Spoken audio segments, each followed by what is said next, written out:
Jesus says, "Lo, I stand at the door and knock."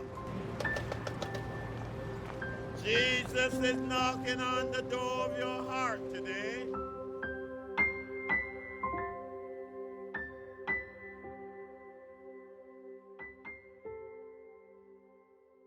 The use of this awful subject may be for awakening unconverted persons in this congregation. This that you have heard is the case of every one of you that are out of Christ. That world of misery, that lake of burning brimstone, is extended abroad under you. There is the dreadful pit of the glowing flames of the wrath of God. There is hell's wide gaping mouth open, and you have nothing to stand upon, nor anything to take hold of. There is nothing between you and hell but the air. It is only the power and mere pleasure of God that holds you up. You probably are not sensible of this. You find that you are kept out of hell, but do not see the hand of God in it. But look at other things, as the good state of your bodily constitution, your care of your own life, and the means you use for your own preservation. But indeed these things are nothing. If God should withdraw his hand, they would avail no more to keep you from falling than the thin air to hold up a person that is suspended in it.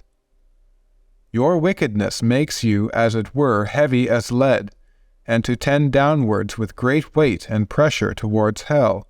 And if God should let you go, you would immediately sink and swiftly descend and plunge into the bottomless gulf, and your healthy constitution, and your own care and prudence, and best contrivance, and all your righteousness, would have no more influence to uphold you and keep you out of hell than a spider's web would have to stop a falling rock. Were it not for the sovereign pleasure of God, the earth would not bear you one moment, for you are a burden to it. The creation groans with you. The creature is made subject to the bondage of your corruption, not willingly. The sun does not willingly shine upon you to give you light to serve sin and Satan. The earth does not willingly yield her increase to satisfy your lusts, nor is it willingly a stage for your wickedness to be acted upon. The air does not willingly serve you for breath to maintain the flame of life in your vitals, while you spend your life in the service of God's enemies. God's creatures are good, and were made for men to serve God with, and do not willingly subserve to any other purpose, and groan when they are abused to purposes so directly contrary to their nature and end. And the world would spew you out, were it not for the sovereign hand of him who hath subjected it in hope. There are the black clouds of God's wrath now hanging directly over your heads, full of the dreadful storm, and big with thunder. And were it not for the restraining hand of God, it would immediately burst forth upon you. The sovereign pleasure of God, for the present, stays his rough wind. Otherwise it would come with fury, and your destruction would come like a whirlwind, and you would be like the chaff on the summer threshing floor. The wrath of God is like great waters that are dammed for the present. They increase more and more, and rise higher and higher, till an outlet is given, and the longer the stream is stopped, the more rapid and mighty is its course when once it is let loose. It is true that judgment against your evil works has not been executed hitherto. The floods of God's vengeance have been withheld, but your guilt in the meantime is constantly increasing, and you are every day treasuring up more wrath. The waters are constantly rising and waxing more and more mighty, and there is nothing but the mere pleasure of God that holds the waters back, that are unwilling to be stopped, and press hard to go forward. If God should only withdraw his hand from the floodgate, it would immediately fly open, and the fiery floods of the fierceness and wrath of God would rush forth with inconceivable fury, and would come upon you with omnipotent power. And if your strength were 10,000 times greater than it is, yea, 10,000 times greater than the strength of the stoutest, sturdiest devil in hell, it would be nothing to withstand or endure it. The bow of God's wrath is bent, and the arrow made ready on the string, and justice bends the arrow at your heart, and strains the bow, and it is nothing but the mere pleasure of God, and that of an angry God, without any promise or obligation at all, that keeps the arrow one moment from being made drunk with your blood. Thus all you that never passed under a great change of heart, by the mighty power of the Spirit of God upon your souls, all you that were never born again, and made new creatures, and raised from being dead in sin, to a state of new and before altogether unexperienced light and life, are in the hands of an angry God. However you may have reformed your life in many things, and may have had religious affections, and may keep up a form of religion in your families and closets and in the house of God, it is nothing but his mere pleasure that keeps you from being this moment swallowed up in everlasting destruction. However unconvinced you may now be of the truth of what you hear, by and by you will be fully convinced of it.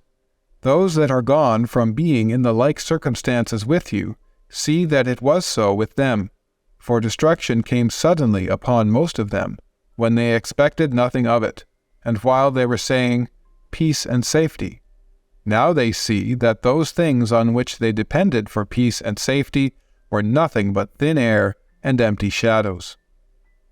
The God that holds you over the pit of hell, much as one holds a spider or some loathsome insect over the fire, abhors you, and is dreadfully provoked. His wrath towards you burns like fire. He looks upon you as worthy of nothing else but to be cast into the fire. He is of purer eyes than to bear to have you in his sight. You are 10,000 times more abominable in his eyes than the most hateful venomous serpent is in ours.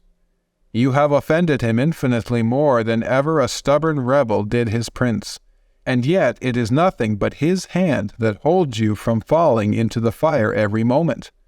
It is to be ascribed to nothing else that you did not go to hell the last night, that you were suffered to awake again in this world after you closed your eyes to sleep. And there is no other reason to be given why you have not dropped into hell since you arose in the morning, but that God's hand has held you up.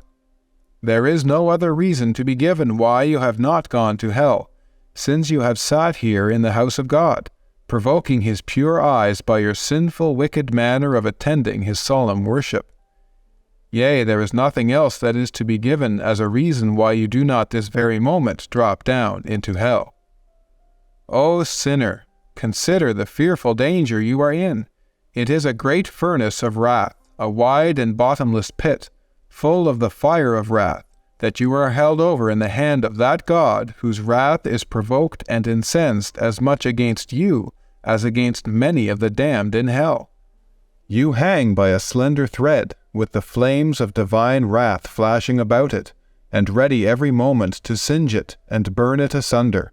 And you have no interest in any mediator, and nothing to lay hold of to save yourself, nothing to keep off the flames of wrath, nothing of your own, nothing that you ever have done, nothing that you can do, to induce God to spare you one moment.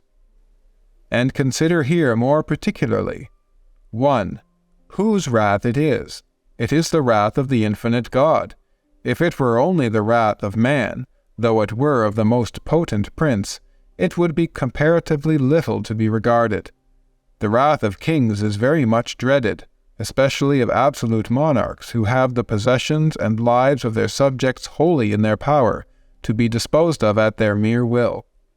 Proverbs chapter 20, verse 2, The fear of a king is as the roaring of a lion. Whoso provoketh him to anger sinneth against his own soul. The subject that very much enrages an arbitrary prince is liable to suffer the most extreme torments that human art can invent, or human power can inflict. But the greatest earthly potentates, in their greatest majesty and strength, and when clothed in their greatest terrors, are but feeble, despicable worms of the dust, in comparison of the great and mighty Creator and King of heaven and earth. It is but little that they can do when most enraged, and when they have exerted the utmost of their fury. All the kings of the earth before God are as grasshoppers. They are nothing and less than nothing. Both their love and their hatred is to be despised. The wrath of the great King of kings is as much more terrible than theirs, as his majesty is greater. Luke chapter 12, verses 4 and 5. And I say unto you, my friends, be not afraid of them that kill the body, and after that have no more that they can do. But I will forewarn you whom you shall fear. Fear him which, after he hath killed, hath power to cast into hell. Yea, I say unto you, fear him.